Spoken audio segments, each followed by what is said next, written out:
Salut! Bienvenue dans À Cheval, le podcast de l'équitation collaborative. Je suis Morgane, je suis coach en équitation et j'accompagne mes élèves, peu importe leur discipline ou leur niveau équestre, vers plus de collaboration dans leurs échanges avec leur cheval. Si tu es cavalière et que tu es à la recherche de connaissances, de tips, de réflexions ou d'exos pour que ton équitation devienne plus collaborative, alors tu es au bon endroit.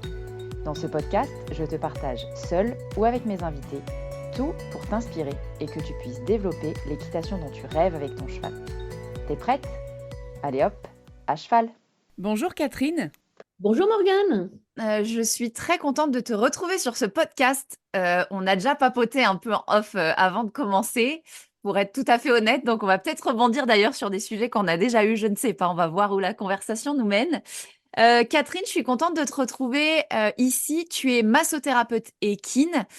On s'est rencontrés dans une formation sur l'inné locomoteur, comprendre l'inné locomoteur du cheval. On a bien matché et on a bien parlé. Du coup, à chaque fois qu'on se retrouve, on parle de sujets très intéressants. Donc, je suis hyper contente de te retrouver sur ce podcast-là parce que je pense que tu vas pouvoir apporter un œil, on parlait technique, biomécanique, aux auditeurs ici et ça va être hyper intéressant. Ouais, et on parlera de ton activité à la limite à la fin de l'épisode. Comme ça, les gens, s'ils veulent te retrouver, ils pourront te retrouver et te faire intervenir sur leurs chevaux s'ils en ont envie. Ça marche. Comment ça va? Bah écoute, ça va super bien. Là, j'ai une entorse j'ai une tendinite au pouce. Donc, j'ai pris quelques jours de repos parce qu'avec une tendinite au pouce, forcément, j'ai un peu plus de mal à travailler vu que mon travail est essentiellement manuel. Ouais. Donc là, je suis à la maison avec mon chien et je suis en train de préparer des formations. Ah, Voilà. trop cool. Sinon, ça va très bien. J'aime bien commencer le podcast et il y a une question qui va lancer notre conversation. Je ne sais pas, c'est toujours le truc, je ne sais pas où cette conversation va aller, mais je suis sûre que ça va apporter beaucoup aux gens qui nous écoutent, à nous et aux gens qui nous écoutent, vu comme on est un peu deux passionnés qui discutons ensemble. Est-ce que, Catherine, tu peux me dire comment t'en es arrivée, toi, à travailler avec les chevaux? Alors, moi, je suis une cavalière depuis toujours, en fait, déjà. Dans ma famille, tout le monde est cavalier aussi. Je me suis éloignée du milieu équestre pendant plusieurs années, de longues années, et j'y suis revenue plus récemment, il y a une dizaine d'années, au Canada. J'habitais encore au Canada à l'époque. Et professionnellement, j'étais entre deux. Je me cherchais un peu, je cherchais un nouveau départ, en fait. Ouais, Et un jour, après une séance d'obstacles avec un cheval, je reviens dans l'écurie, je lui fais son pansage, etc. Et là, je brossais au niveau du garrot. ouais, Là, je brosse fort au niveau du garrot et je m'aperçois que le cheval a une réaction de dingue. ok. Il s'étire, il tend la tête. J'avais jamais vu un cheval bâiller, donc je ne comprenais pas ce qu'il faisait. Et puis je recommence, etc. Et là, je comprends euh, qu'en fait, ça lui fait du bien et que je le masse.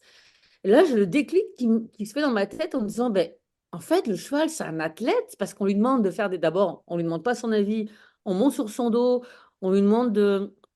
on lui fait faire du renforcement musculaire, on lui demande de sauter des obstacles, c'était hyper exigeant pour un cheval. Et après ça, bing, bing, on le remet dans son box. Alors qu'en fait, c'est comme un athlète humain qui, après un effort physique intense, a besoin de récupération et de soins musculaires, de thérapie musculaire Ouais, et tendineuse. Et en fait, le déclic s'est fait là. C'est ce cheval, il ok. s'appelle Orion, qui m'a. Donc, je suis rentrée chez moi. En rentrant chez moi dans ma voiture, j'arrêtais pas de penser à ça. Je me dis, mais attends, mais c'est le cheval, oui, ça a des muscles, un cheval. Et puis, les muscles, bah, il faut les soulager. Comment on fait, etc. Et je suis rentrée chez moi. Je suis allée dans Google Ouais, et j'ai trouvé euh, une formation de massothérapeute équin au Canada, tout près de chez moi. Et ok. voilà, je me suis inscrite. Et cette formation, c'était une formation qui a duré un peu plus de 2 ans, qui est très complète au niveau anatomie. Et d'ailleurs, je conseille à tous les gens qui veulent faire de la massothérapie équine, leur métier, de connaître l'anatomie équine sur le bout des doigts, parce que c'est le nerf de la guerre. Parce que quand on masse, l'idée, c'est pas de masser un cheval, c'est de savoir quoi masser sur le cheval Ouais, et surtout pourquoi. Bon. ouais, Donc, cette formation m'a donné des bases vraiment très solides en anatomie équine. Euh, je suis restée un peu sur ma faim. Je trouvais ça un peu trop académique et je voulais m'intéresser à la biomécanique, justement. Donc, j'ai été chercher tout un tas de formations complémentaires Ouais. autant sur des techniques de bodywork que sur plus de la théorie, si tu veux, biomécanique. Voilà. Donc, je suis en fait en forme. Et après ça, le Covid est arrivé et je suis arrivée en France il y a 3 ans. Et donc, je me suis installée et j'ai commencé à travailler dans le sud de la France. Mais voilà, je suis constamment en formation euh, pour améliorer mes connaissances, améliorer mes techniques, pour apporter. Quand j'arrive dans une écurie, j'ai une boîte à outils en fait qui est très garnie Mm. avec tout un tas de techniques et de connaissances qui me permet justement de cibler mes soins et d'être efficace et d'avoir une stratégie de soins qui fonctionne, quoi. Ton travail, toi, tu suis plutôt des chevaux de sport, plutôt des chevaux de loisirs, un peu des deux. Qu'est-ce que tu fais le plus? Alors, il y a des deux. Euh, oui, il y a des chevaux de sport, effectivement. Surtout, moi, je suis beaucoup obstacles et dressage. Ok. Et puis, évidemment, des chevaux de loisirs. Et les chevaux de loisirs, ça va du poulain naissant qui a une scoliose Ouais.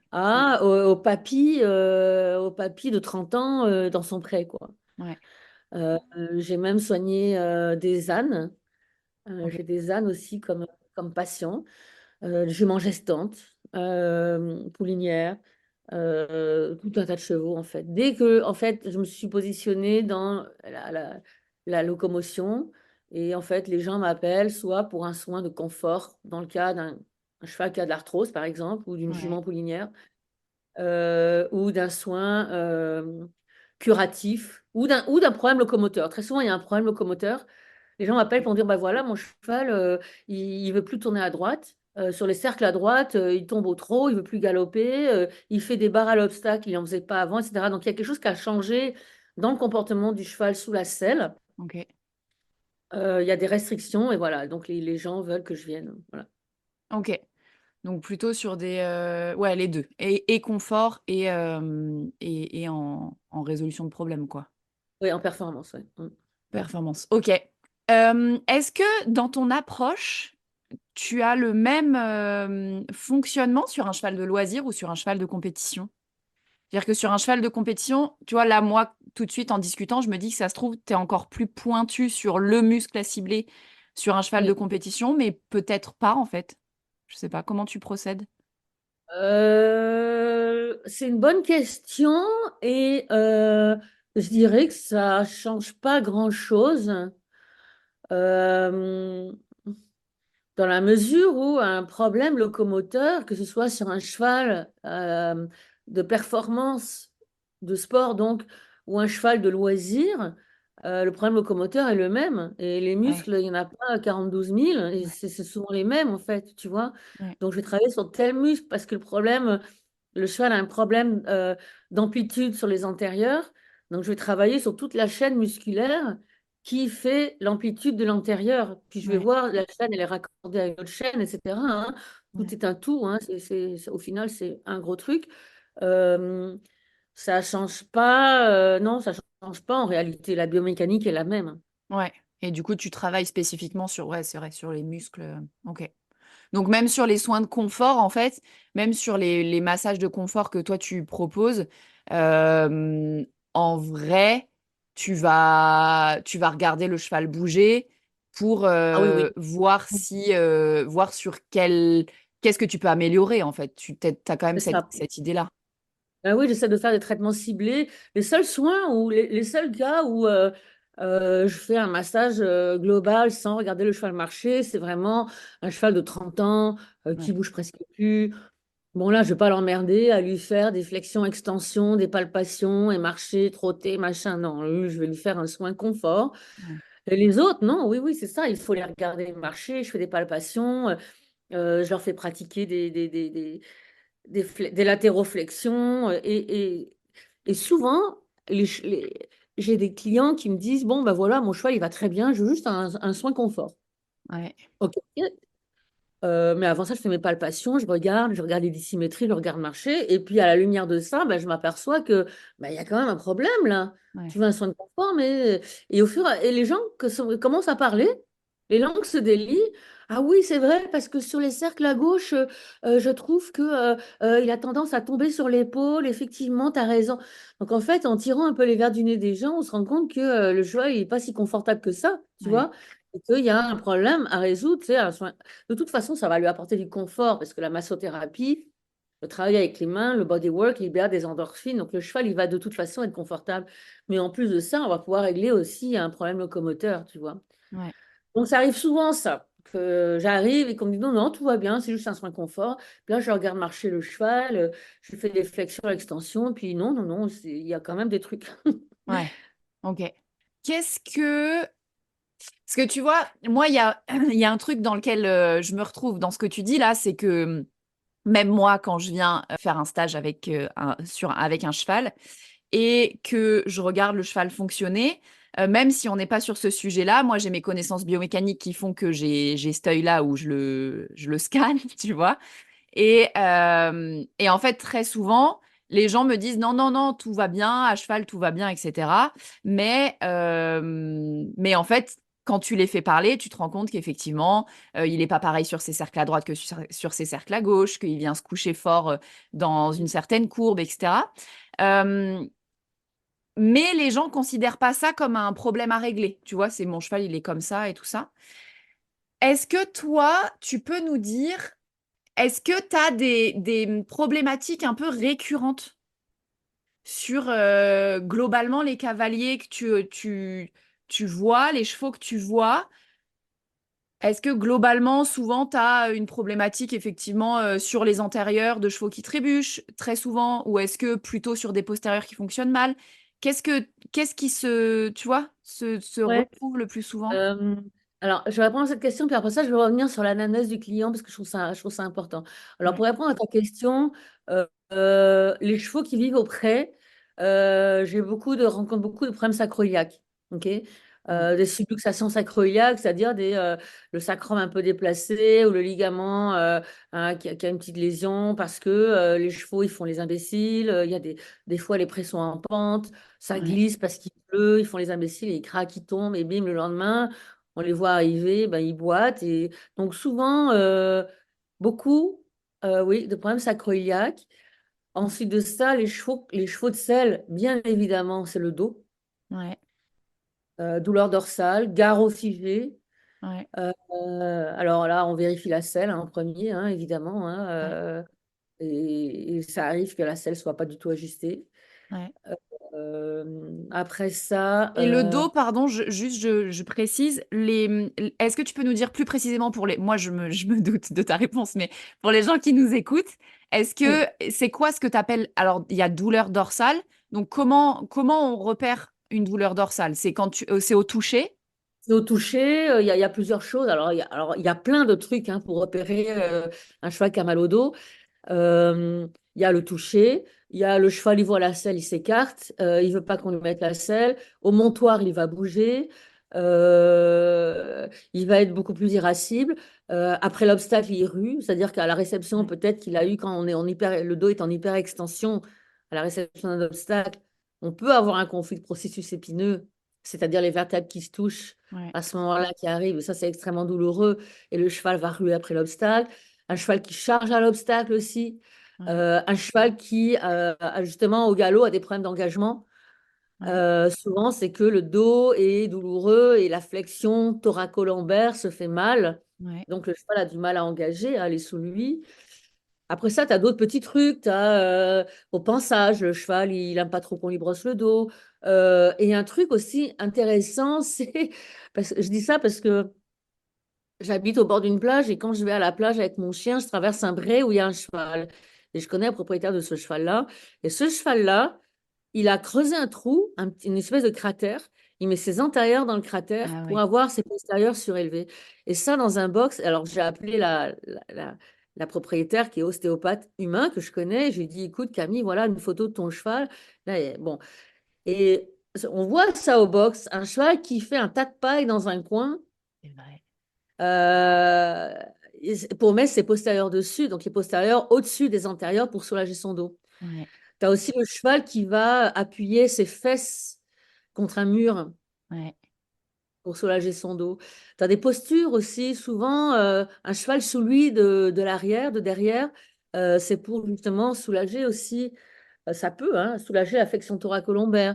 Un cheval campé aussi, voilà, il y a tout un tas de postures et d'indices Ouais. euh, qui montrent qu'un cheval peut avoir mal au dos. Et à ce moment-là, tu le vérifies au toucher. Ouais. Et, euh, et après ça, bon, on le soulage. Ouais. Ok. Et donc, pareil, j'aimerais juste, est-ce que tu peux nous dire les problématiques musculaires du dos? Est-ce que c'est souvent... parce qu'en fait, souvent, les gens, ils cherchent, tu sais, le fameux travail du dos, où on cherche à muscler le dos. Mais en réalité, souvent, la problématique qu'on a, c'est un dos qui est trop tendu. Est-ce que je suis dans le juste quand tu contracté? Est-ce que je suis dans le juste quand je dis ça comme ça? Parce que moi, j'ai tendance à faire des raccourcis.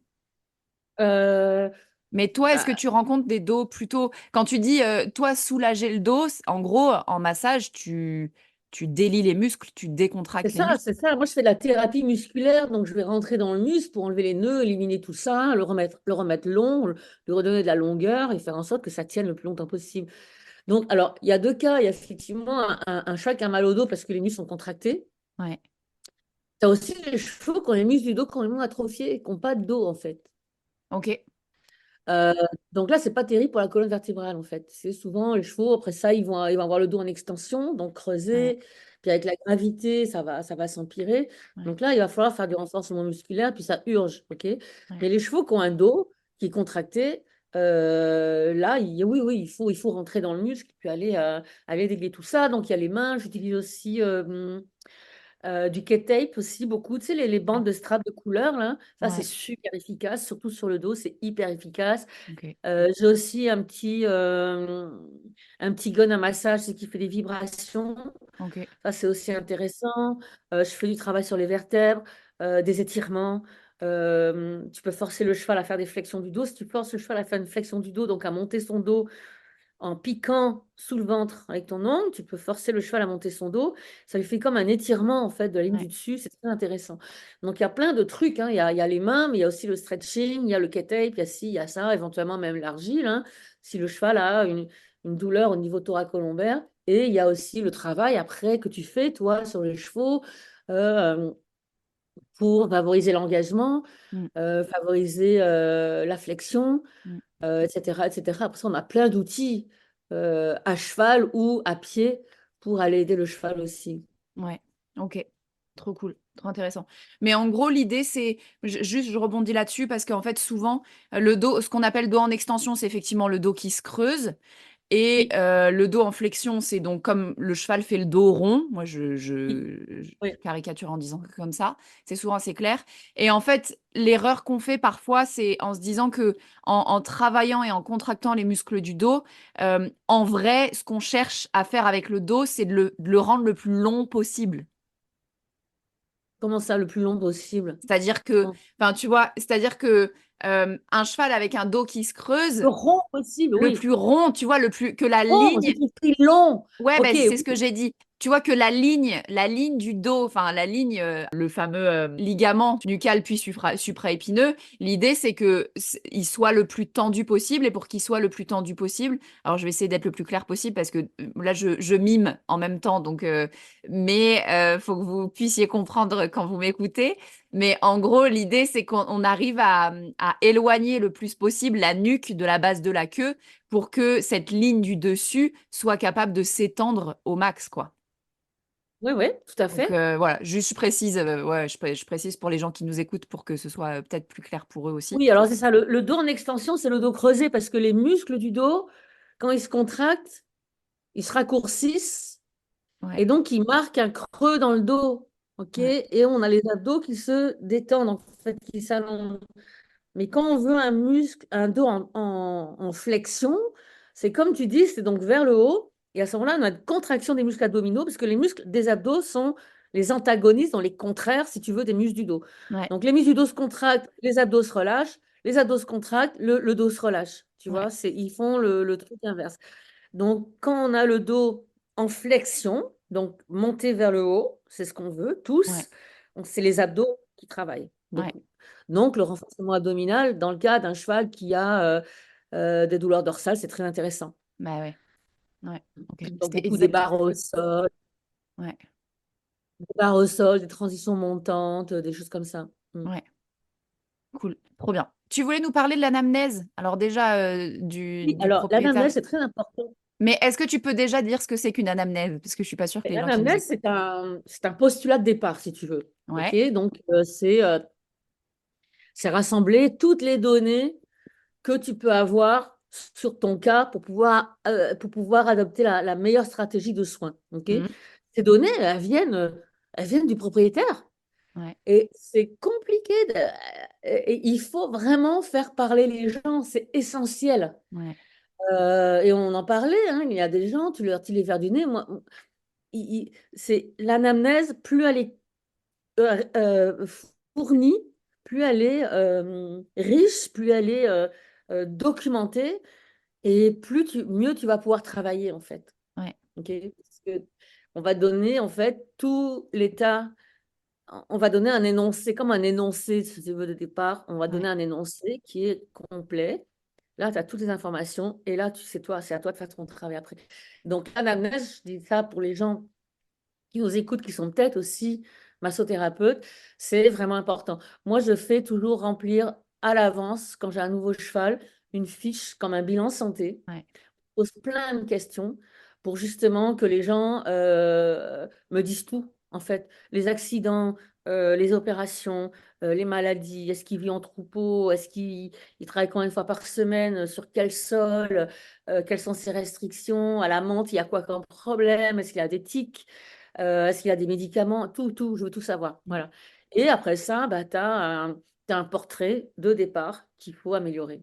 Ouais, ouais. Et c'est important à dire pour les professionnels qui nous écoutent, mais aussi pour les particuliers. Parce que souvent, en tant que particulier, on peut avoir peur de déranger le mec en disant, bah, il m'a pas trop posé la question, je vais peut-être pas trop. Enfin, parfois, moi, j'ai des gens Oui, oui, oui, qui me oui. disent, bah, non, ça, j'ai pas dit parce que ça me semblait pas. Alors que, en vrai, toutes les informations, il y a quelque chose à prendre dans tout, quoi. Faut pas Ah oui, hésiter oui, tout à fait. à Oui, tout oui, dire. absolument. Oui, il faut tout dire.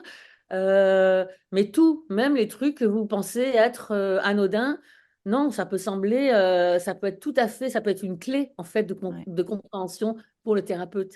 Ok. ouais, Moi, en tant que thérapeute, quand j'arrive pour soigner un cheval que je vois pour la première fois, je regarde tout. Je commence par regarder les dents, par exemple. ouais, Ok. Donc, je veux savoir si le cheval a des défauts de mastication, auquel cas on a l'articulation de la mâchoire qui est peut-être bloquée et ouais, qui va bloquer tout le reste sur la ligne sur la ligne du dessus.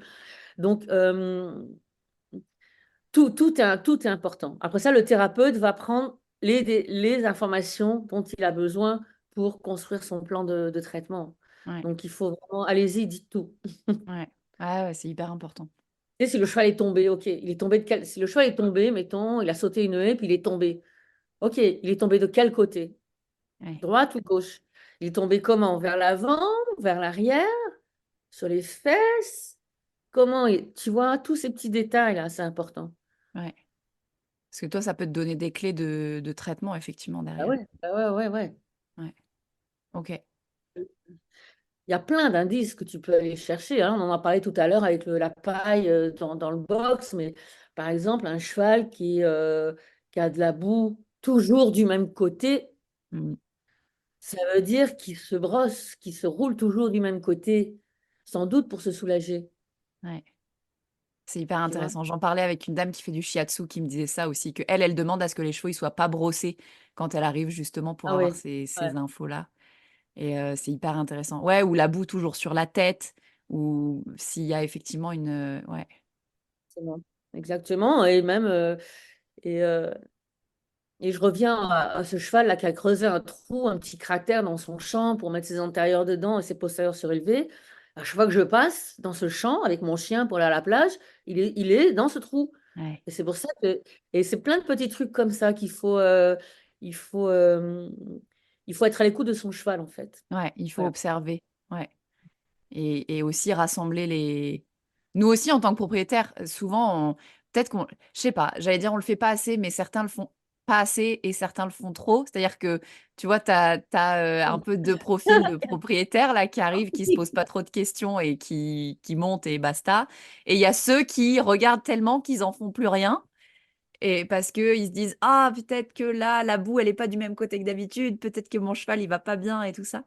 Donc, Oui, il ouais, y a des gens qui sont très angoissés pour leur cheval, qui font, mais ça, c'est dans un, c'est de bonnes intentions, hein. Ouais. Ils veulent le bien-être de leur cheval, donc le moindre petit truc, ça les angoisse, ils dorment plus de la nuit, puis du coup, en fait, ça génère du stress chez eux, qui renvoient sur leur cheval, donc c'est pas non plus, mais ce sont des gens qui sont très très attentifs à la santé de leur cheval, et effectivement, qui vont noter chaque petit truc qui se passe, chaque petit changement. C'est intéressant aussi à savoir. Bon, après ça, tu tries, hein, quand tu es thérapeute, tu fais des liens. Il y a des choses que tu laisses que tu laisses sur le côté parce que ça n'a pas de valeur ajoutée pour ton analyse ou tu ne sais pas quoi en faire comme de cette information. Mais en Ouais. général, voilà, c'est bien de dire tout au Ouais, bah, thérapeute. ouais. Ou c'est pas ce que tu as estimé être une priorité, quoi. Parfois, tu as effectivement d'autres trucs à traiter avant. Ok, trop intéressant. Du coup, tu nous as parlé des faiblesses ou des problématiques sur les chevaux, notamment qui vivent au pré. Ça, c'est trop intéressant. Merci, parce que du coup, moi, je fais le lien aussi avec les miens, tu vois. Sacro-iliaque. Euh, Oui. Qu'est-ce que tu rencontres d'autre comme grosse catégorie de problématiques? Bon, des défauts d'engagement, Mhm. des postérieurs. Donc là, souvent, ça vient d'une douleur dorsale ou la flexion thoracolombaire qui se fait pas Ouais, parce que le dos est hyper contracturé. Ok, ouais. la flexion thoracolombaire se fait pas et donc l'engagement se fait pas. Sur l'avant-main, beaucoup de problèmes de nuque, évidemment. Au niveau je rencontre aussi des problèmes sur justement l'amplitude de l'avant-main. Et ça, c'est souvent relié à la selle, figure-toi. Ah ouais. Ouais, parce que la chaîne musculaire qui envoie le membre vers l'avant Ouais. est composée de plusieurs muscles qui travaillent ensemble. Et il y a un muscle, c'est le trapèze thoracique qui se situe près du garrot. Mm. Et ce muscle-là, son job, quand il se contracte, c'est de lever l'épaule, l'os de l'épaule, il le lève et il envoie, il le pivote vers l'avant. Donc, il Ouais. favorise, si tu veux, l'embrasser de terrain. Ok. Ouais. Donc Ce muscle-là, l'avancée du membre. Enfin, l'avancée du, c'est ouais. ça, l'avancée du membre. Et il travaille avec d'autres muscles. Ce muscle-là, il est près du garrot et il est sous la selle. Si la selle écrase ce muscle-là, bah, ce muscle il va s'atrophier, il va Ouais. plus pouvoir faire son job.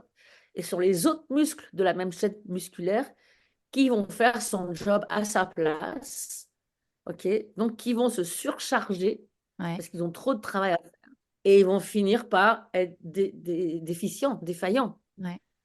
parce qu'ils travaillent trop. Ok, ils travaillent trop, ils sont pas, on les étire pas, on leur donne pas les soins qu'il faut. Bah, donc ces muscles-là, bah, à un moment donné, ils disent, moi, j'en peux plus, quoi. Ouais. Ils restent contracturés et le cheval a des foulées raccourcies, donc fait des barres à l'obstacle, donc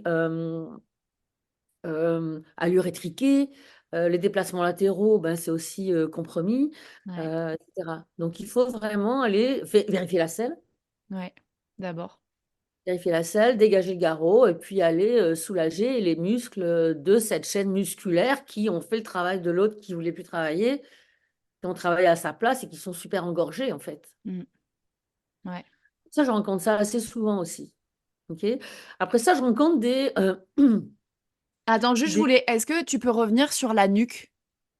Tu dis j'ai des problématiques sur la nuque. Oui, Euh, les nuques douloureuses, raides, effectivement. Bon, ça, on en voit chez tout genre de chevaux, qu'ils soient des chevaux de dressage, d'obstacles, de loisirs, ou etc. Et tout genre de comportement. Alors, ça peut être un cheval, effectivement, de dressage à, à qui on n'a jamais soigné ces muscles-là, qui sont restés contracturés, Ouais. donc douloureux. Et Ouais. donc le cheval va faire son job, mais à un moment donné, il va plus pouvoir le faire. Et c'est là où la personne va m'appeler. Tu vois, et je vais trouver une nuque très, très raide. Il y a aussi les chevaux d'obstacle. Dans la nuque, tu as un muscle qui sert à ouvrir la nuque, Ouais. qui sert à ouvrir la tête, tu sais, mettre la tête en avant.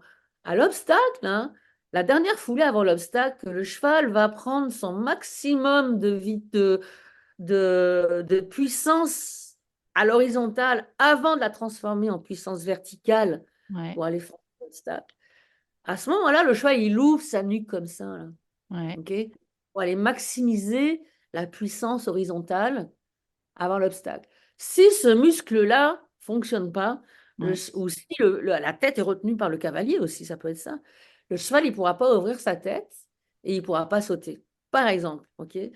Euh, Après ça, tu as des chevaux sur l'œil aussi. Des chevaux sur l'œil qui sont très alertes, qui sont un peu anxieux, qui ont du Mm, sang, qui mm. ont la tête en l'air beaucoup, tu sais, qui relèvent beaucoup la tête. Donc là, on va avoir une nuque contractée, on va avoir aussi les muscles du haut de l'encolure qui sont contracturés. Parce que le cheval est toujours la tête, à relever la tête pour voir ce qui se passe à droite, à gauche, Ok, parce qu'il est vraiment en alerte. Ok. ouais, Euh, un cheval qui a un inconfort sur l'arrière-main, sur les postérieurs, il va aller se mettre sur l'avant-main pour soulager la pression sur les postérieurs.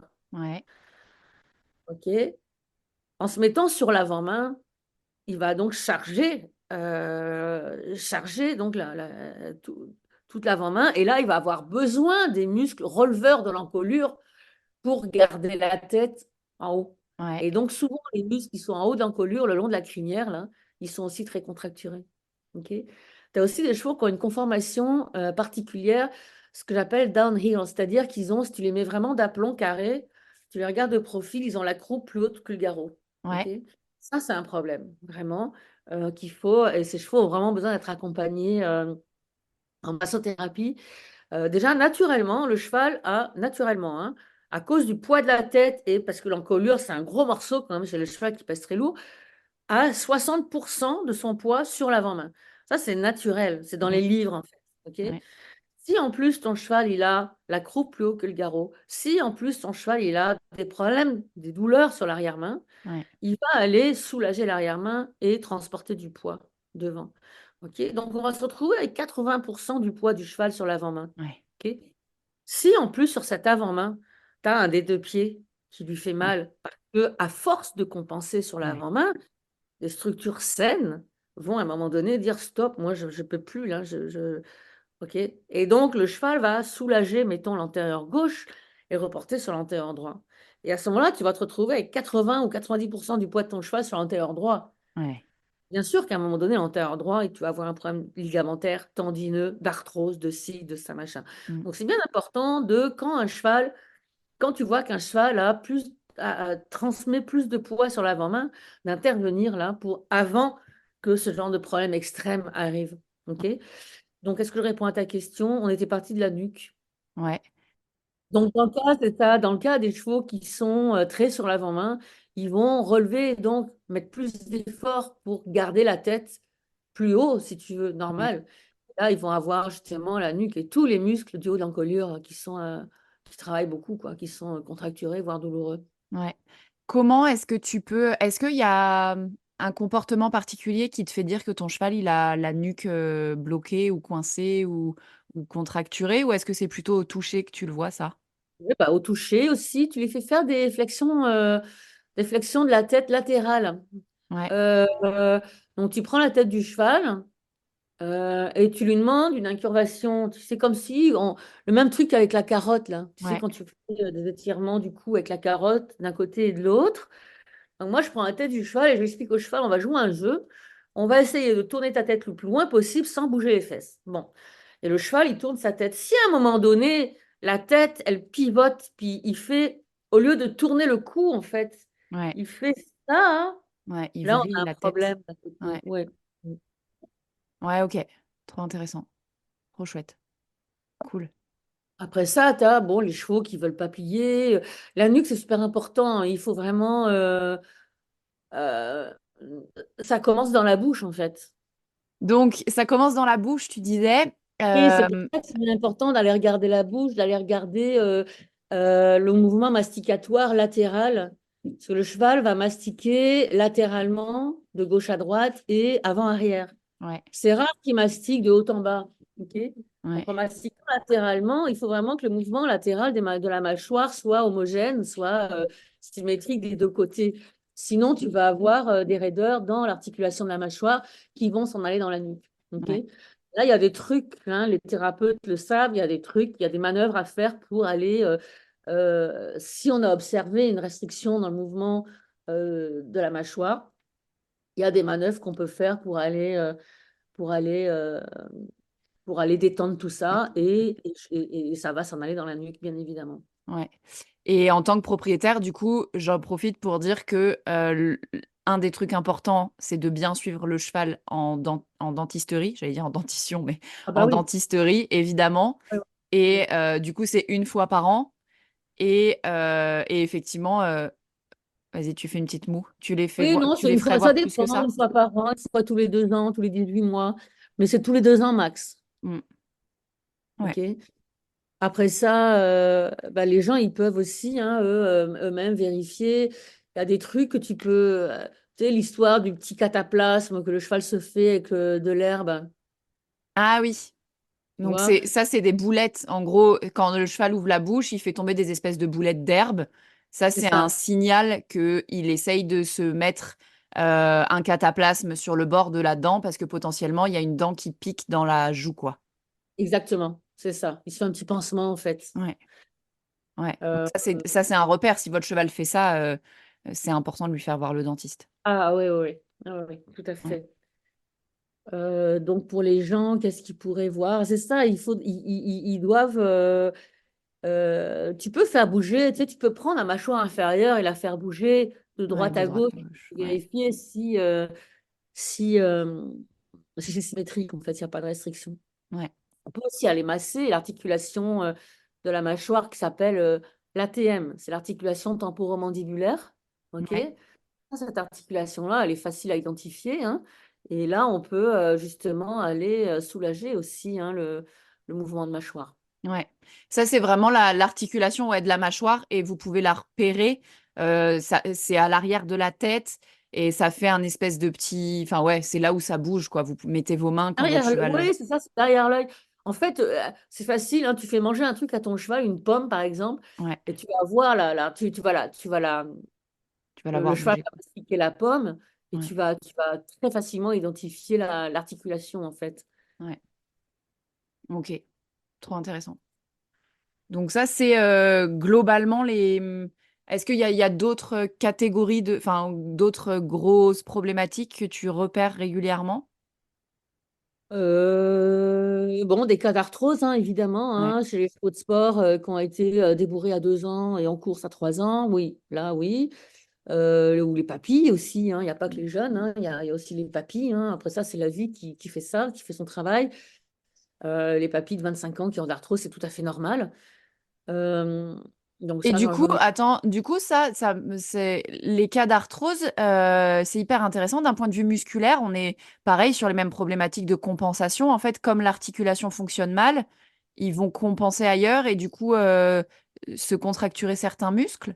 C'est ça, bien C'est sûr. ça? Ouais, ok. Mais la massothérapie, c'est super efficace hein, dans les cas d'arthrose, hein, parce que si tu considères que l'articulation, le squelette est mu par les contractions musculaires, ce sont les muscles hein, qui font bouger le squelette et donc Ouais, qui font plier, déplier une articulation. Ok. ouais, Ben, en soignant les muscles, tu vas favoriser le mouvement articulaire, en fait. ouais, Tu comprends? Et comme ça, tu vas favoriser aussi la sécrétion de synovie.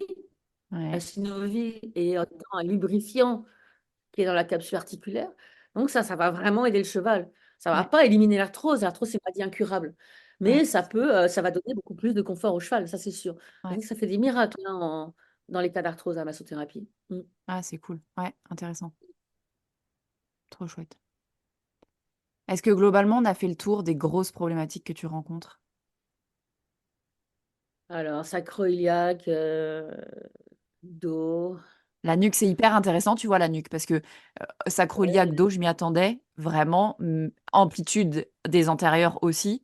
Mais c'est vrai que la nuque, j'y La ferai nuque. plus attention moi aussi en tant Il y qu'enseignante. avait aussi au niveau de l'arrière-main aussi une désymétrie au niveau des hanches. Tu as une hanche qui est plus haute que l'autre ou plus Ouais, avancée que l'autre. Ok. ouais, Ah, il y a un problème là. Ok. ouais, Puis tu regardes le cheval marcher, effectivement, il engage plus d'un postérieur que de l'autre. il marche un peu vraiment en compensation. Ça m'arrive assez souvent aussi. Ouais. Mais ça vient, ça. Alors, donc là, je vais aller délier, je vais aller relâcher hein, la pointe de la hanche. Il y a des gros ligaments qui s'attachent là. Ouais. Je vais aller relâcher tous ces ligaments pour remettre la hanche à sa place. Ok. Mais après ça, il faut identifier pourquoi il fait ça, le cheval. Parce que Ouais. c'est bien beau de soulager la hanche. Ouais. Mais aussi, dès que tu as dos tourné, bim, ça revient en place parce que le problème est ailleurs. Donc, c'est ça aussi mon job, c'est d'aller chercher la source du problème Ouais. de traiter le symptôme, bien évidemment, pour soulager le cheval, mais aussi d'aller chercher la source, puis de traiter la source. S'il faut, il faut faire affaire avec un dentiste, avec un vétérinaire, avec un ostéopathe, un chiro, Ouais. un podologue, un maréchal. Ça se peut aussi, ça. Ouais. Ouais.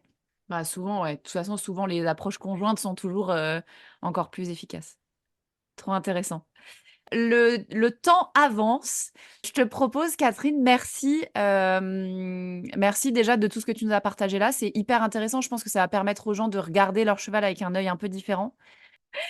Du coup, j'ai une question, les deux questions rituelles. Donc, première question, qui est-ce que tu aimerais voir intervenir dans le podcast? Peut-être sur la nutrition, ce serait intéressant. Tu en as Ah déjà fait ouais, un podcast sur la nutrition? ouais, La ouais, nutrition. ouais, ok, ouais, carrément. Il y a plus, bah, je pense à plusieurs C'est quand personnes. même le nerf de la guerre, la nutrition, et on a beaucoup d'idées fausses.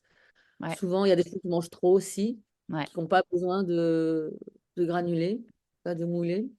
Les chevaux au pré avec du foin, ça suffit. Sauf si le foin est pauvre en sélénium, comme au Québec. Nutrition, moi, je trouve que c'est un sujet, surtout pour les propriétaires de chevaux. Moi, j'ai pas de cheval à moi, donc, et puis, c'est pas mon domaine. Et je connais quelqu'un qui pourrait te faire ce petit podcast avec toi. ok. Eh ben, écoute, on parlera de ces coordonnées hors antenne. Pas de souci. Cool. Merci. Dernière question. Si jamais tu devais donner un seul conseil à un propriétaire de chevaux, quelqu'un qui va avoir son cheval demain, tu sais, qui a son cheval qui est dans le camion, qui arrive aux écuries là, si tu as un seul conseil à lui donner, ce serait quoi? Ça serait de jamais oublier que le cheval, c'est un athlète. Ouais, Voilà, qui a besoin de soins. On lui monte sur le dos sans lui demander son avis. Le cheval a une sensibilité. C'est pas un humain, mais il a quand même une sensibilité. Et pour être performant, il a besoin d'être bien dans son corps. ouais, trop intéressant. Et j'ai envie de rebondir sur cette notion d'athlète. Est-ce qu'à ton Mm. avis, juste après on clôture, promis, mais est-ce que un cheval de loisir peut être considéré comme un athlète pour toi? Est-ce que, Oui, tu vois? Ouais. oui. Bah, euh, À partir de quand tu considères qu'un cheval est un athlète? à partir du moment où il a monté. De toute façon, dans la Ouais. nature, le cheval, c'est un athlète hors pair. C'est pour ça qu'il a été choisi par l'homme pour accompagner le développement humain. Ouais. Ok? C'est parce que le cheval est beau, puissant. Mm. Comme c'est une proie qui doit fuir, bah, il a une détente extraordinaire, il a une puissance de propulsion extraordinaire. C'est pour ça. Et puis en ça, on peut l'apprivoiser. C'est pour ça qu'il a accompagné l'homme dans son développement humain. Ouais. Ok. Donc c'est naturellement un athlète, mais hors pair. Ouais. Il n'y en a pas d'autre dans la nature comme ça qui offre autant de qualités pour accompagner l'être humain. Ouais. Après ça, tu as des athlètes. Tu sais, par exemple, moi, je suis une athlète, mais je ne fais pas les Jeux Olympiques. Mais je me Ouais. considère comme une athlète parce que je fais beaucoup de sport, j'aime bien bouger, etc. C'est un Je fais du métier physique. renforcement musculaire, etc. Ouais. Donc, après ça, tu as les athlètes olympiques, tu as plusieurs niveaux d'athlètes. Ouais. Voilà. Mais donc, Et je ouais. pense qu'il faut, à partir du moment où on monte sur son cheval, il faut le considérer comme un athlète. Ouais, trop intéressant. Ok. Donc, une selle ajustée, euh, euh, les soins de base, c'est-à-dire dents, pieds, vétérinaires, de base obligatoires. Ouais. Après ça, des soins de confort comme ostéo, chiro, masso, etc., shiatsu, ce que tu veux. Et puis étirement, et puis comprendre que son cheval, bah, il a une sensibilité et qu'il a besoin. Plus on lui demande d'efforts, bah, plus il faut l'aider, quoi. Ouais. Tu fais une sortie, une balade, par exemple, de 20 kilomètres, comme dans le Tarn, là où j'étais avant, avec des montées et descentes, des gués à franchir, etc. À la fin de la balade, bah, le cheval, c'était pas une balade pour lui, là. Ouais. Ok. Ouais. C'était une preuve d'endurance quasiment. Tu l'étires, tu lui fais des soins, tu lui mets Ouais. de l'argile, tu lui mets de l'hydrothérapie, tu t'en occupes. Voilà. Je Ouais. vois trop de gens, moi, ils arrivent de leurs 20 kilomètres, ils enlèvent la selle, bim, le cheval au box. Non, faut pas faire ça. Ouais. Ouais. Ouais, ouais. Et même si on fait Donc pas c'est de ça. compétition, en fait, enfin, c'est là où je voulais. C'est super intéressant ce que tu dis parce que souvent on se dit mon cheval c'est pas un athlète, je fais pas de compète. Mais en vrai, c'est pas une histoire de compétition ou pas compétition. Effectivement, même si tu lui fais ses 20 kilomètres tous les dimanches, et ben c'est intéressant de le considérer comme un athlète. Ah bah Alors ouais, que les ouais, 20 ouais. kilomètres, toi tu considères Moi, ça c'est comme une toi, balade, une promenade, mais pas du tout en fait. non, non, non. Mais c'est comme toi, tu vas jogger 20 kilomètres. Qu'est-ce que Ouais. tu vas faire avant? Tu vas t'échauffer, tu vas être sûr d'avoir bien mangé la veille, pour avoir assez de carbohydrates, pour soutenir l'effort. Puis après ton 20 kilomètres, qu'est-ce que tu vas faire? Bah, tu vas t'étirer. Mm. Bon, ben, c'est pareil, les chevaux. Ouais. Trop cool. Merci Catherine. Merci pour cet échange. Merci Ouais. Morgane. Écoute, à très bientôt. Bonne chance dans tes activités. Merci. On se revoit bientôt sur le terrain, peut-être. Ouais, pas de souci. Allez, à Bonne plus. journée à tous. Et voilà, c'est la fin de cet épisode avec Catherine Korn, massothérapeute équine. Si vous voulez la retrouver, je vous mets tous les liens en description de cet épisode. Elle est le plus souvent active sur Facebook, donc vous aurez son Facebook en description de cet épisode. Ce que j'aime et ce que j'ai bien aimé dans cet épisode-là, et ce que j'ai envie d'en retenir, quelque chose que j'ai appris moi, enfin que j'ai appris, ouais, et qui va me permettre de mettre plus de conscience dessus, c'est vraiment ces blocages dont elle parle à la nuque, et parce que c'est ceux dont j'avais le moins conscience pour l'instant. Et je pense que je vais mettre mon focus dans mes accompagnements avec mon cheval, mais aussi avec mes élèves, sur cette nuque qui est hyper importante, hyper intéressante, en plus du reste. Et j'aime bien aussi cette idée que le cheval est un athlète en soi, que on peut considérer le cheval comme un athlète à partir du moment où on lui demande des choses, où on lui monte dessus. On n'a pas besoin de faire de la compétition pour considérer notre cheval comme un athlète. Et pour son bien-être et pour le respect de son intégrité physique, c'est important à partir du moment où on monte dessus de considérer notre cheval comme un athlète, de considérer notre cheval comme un athlète et donc de lui proposer des soins en cohérence avec ça. Voilà, je vous laisse ici. Dites-moi en commentaire de cet épisode ce que vous en avez pensé. Vous pouvez aussi m'en parler sur les réseaux sociaux. J'adore avoir vos retours sur les épisodes. Si ce n'est pas encore fait et si le cœur vous en dit, vous pouvez aussi vous abonner au podcast pour être mis au courant des prochains épisodes. Vous pouvez aussi lui mettre autant d'étoiles que vous voulez sur la plateforme d'écoute que vous utilisez. Ça m'aide beaucoup parce que ça permet au podcast d'avoir une plus grande visibilité et du coup d'être proposé à des personnes à qui il peut plaire. Donc si ce n'est pas encore fait, vous pouvez aller le noter sur la plateforme d'écoute que vous utilisez et vous abonner. Et on se retrouve la semaine prochaine pour un nouvel épisode de À Cheval, le podcast de l'équitation collaborative. À plus!